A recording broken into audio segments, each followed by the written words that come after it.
Selamat malam, perkenalkan nama saya Ignatius Galih Pramudito, MPM 21711012.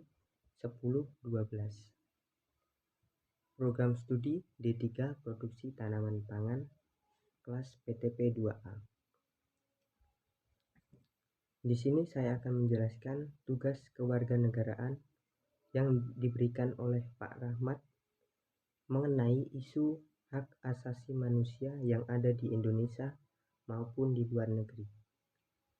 Sebelum itu, saya akan menjelaskan mengenai apa itu HAM.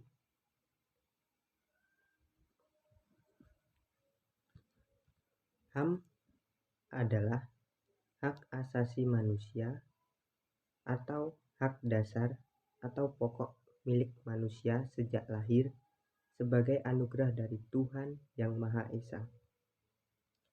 HAM merupakan hak dasar yang melekat dan sifatnya universal. Jadi, hak asasi manusia bisa berlaku di mana saja, untuk siapa saja, dan kapan saja.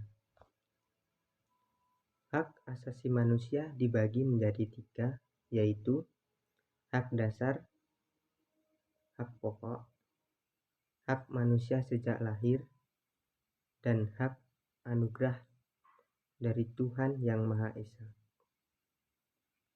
Di Indonesia, HAM tercantum dalam pasal 1 angka 1 Undang-Undang Nomor 39 Tahun 1999 tentang hak asasi manusia, yakni seperangkat hak setiap individu.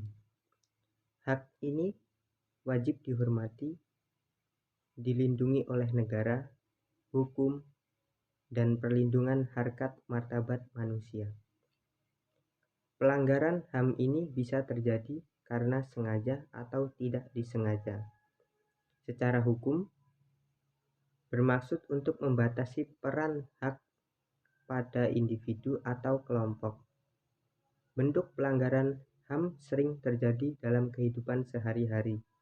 Contoh kasusnya yaitu pembunuhan, pemerkosaan, penculikan, pengeroyokan, sampai pelecehan. Baik, di sini saya akan menjelaskan tugas saya mengenai isu HAM yang ada di Indonesia, khususnya di Bali.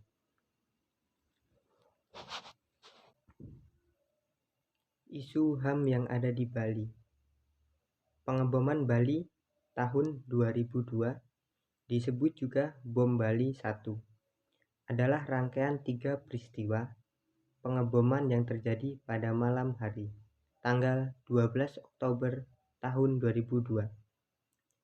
Dua ledakan pertama terjadi di Padi Ups dan Sari Club SC di Jalan Legian, Kota Bali. Sedangkan ledakan terakhir terjadi di dekat kantor konsultan Jenderal Amerika Serikat, walaupun jaraknya cukup berjauhan. Rangkaian pengeboman ini merupakan pengeboman pertama yang kemudian disusun oleh pengeboman dalam skala yang jauh lebih kecil, yang juga bertempatan di Bali pada tahun 2005. Tercatat 203 korban jiwa dan 209 orang luka-luka atau cedera. Kebanyakan korban merupakan wisatawan asing yang sedang berkunjung ke lokasi yang merupakan tempat wisata tersebut. Peristiwa ini dianggap sebagai peristiwa terorisme terparah dalam sejarah bangsa Indonesia.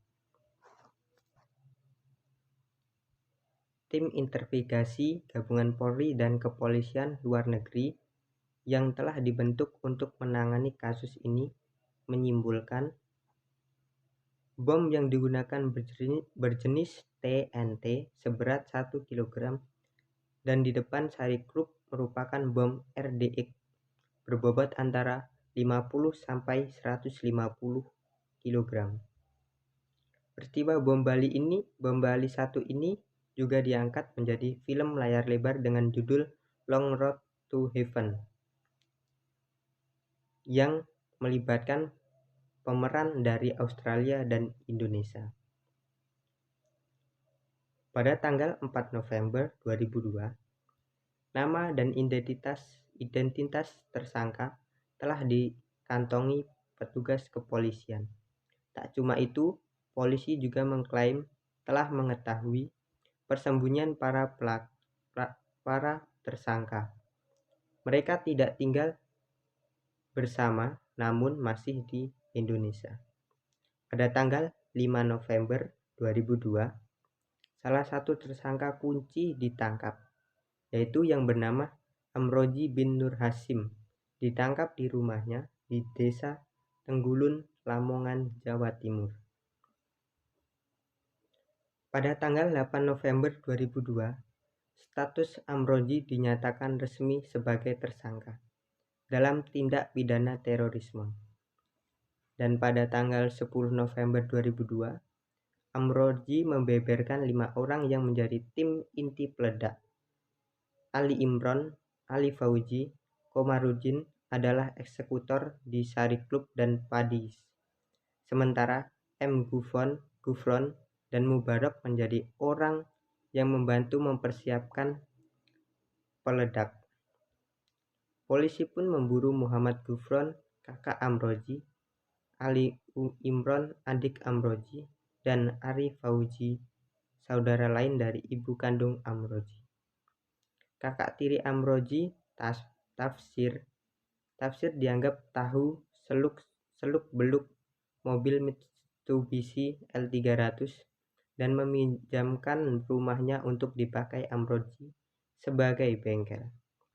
Dan pada tanggal 9 November 2008, Amroji CS dieksekusi mati di Nusa Kambangan. Latar belakang peristiwa ini juga berasal dari peristiwa kerusuhan yang terjadi di Poso dan Ambon. Bom Bali adalah balas dendam para teroris karena dalam kedua peristiwa tersebut banyak umat muslim terbunuh akibat konflik yang terjadi. Selain itu, bom Bali dilakukan untuk membela rakyat dalam sejarah perang Afghanistan atas penindasan yang dilakukan Amerika Serikat karena para teroris menganggap penyebab perang Afghanistan telah sangat menindas rakyat di sana.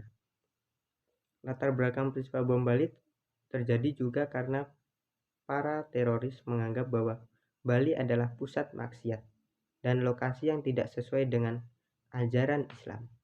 Para teroris secara umum memang menargetkan lokasi-lokasi yang dianggapnya menjadi pusat kemaksiatan. Jadi pendapat saya dan saran saya yaitu,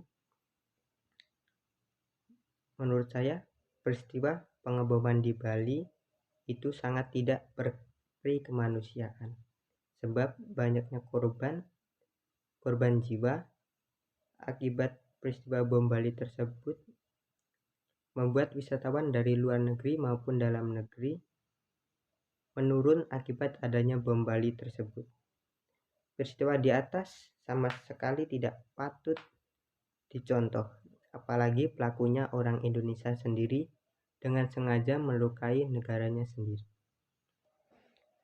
Selain itu, keamanan dari aparat kepolisian di Indonesia juga perlu ditingkatkan lagi ke depannya, supaya tidak terulang kembali kejadian tersebut, dan kita tetap berdoa kepada Tuhan Yang Maha Esa bahwa peristiwa ini agar tidak terjadi lagi ke depannya